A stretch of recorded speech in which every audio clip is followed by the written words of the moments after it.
All right, this is Reflective Practitioner video journal number 4 regarding the parent complaint about access. I'm going to record a message to Ms. Gomez, starting now. Good afternoon, Ms. Gomez. This is Boundolin from Magnolia Science Academy 3.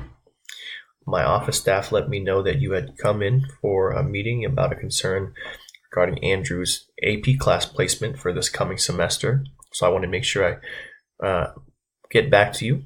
I'll let you know that I'll be addressing this issue and supporting you with this. We definitely want to ensure that Andrew is supported. So I was able to take a look at Andrew's grades from his previous semester. I understand that you want him to be taking AP courses this next semester.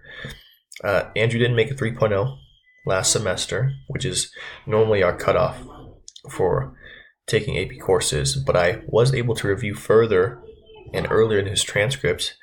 And I see that back in his freshman year, he earned an A in honors language arts. We all know Andrew's a very bright student, very capable. This last semester doesn't seem indicative or reflective of his typical achievements level because historically his test scores are pretty high, both on our internal tests, classroom tests, and the statewide tests. So I definitely agree with you that he has the capability to handle the rigor of AP courses, but at the same time we want to be mindful and intentional to set him up for success. And one AP course is a lot of work, let alone 3 AP courses. Now, like I said, Andrew did earn an A in honors language arts, so I would like to schedule a meeting with you. We can discuss which of those 3 AP courses Andrew is most interested in.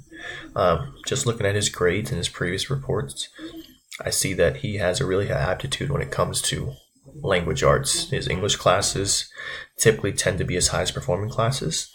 The language arts portion of the test seem to correlate with his high achievement in his English classes. So, maybe we can decide. And again, I would love to meet with you. I'll have to take feedback from the Dean of Academics, and I would love to also get some input from Andrew's previous teachers, especially, like I said, in language arts. And we can be strategic. Maybe have him take AP English, maybe one other class. 3 is a heavy course load. But again, we're open to the conversation because we definitely want to make sure that we're providing Andrew with all the opportunities and addressing any concern that you have. But at the same time, like I said, it's very important to set him up for success and not overload him. So again, give me a call back. My name is Baldwin. I'll speak to you soon. Okay, so that was my recording to Ms. Gomez.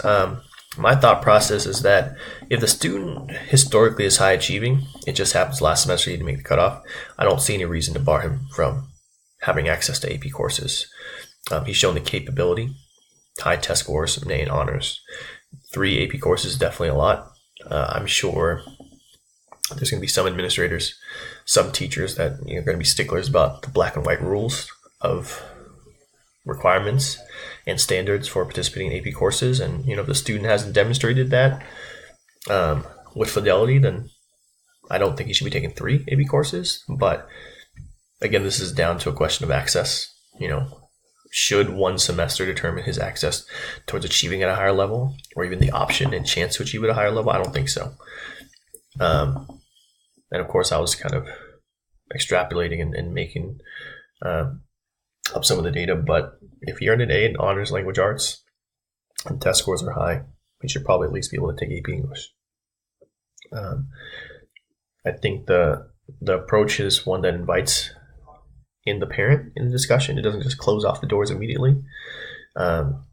I'm also inviting the Dean of Academics and other teachers so they can give their feedback, but it's important in that collaborative process to show the parent that we're all working towards the same goal. We want Andrew, our son, to be successful.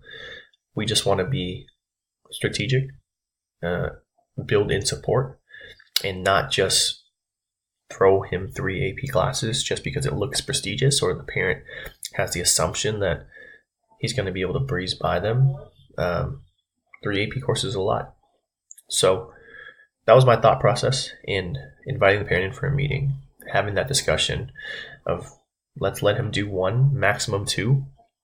3 is a little too much.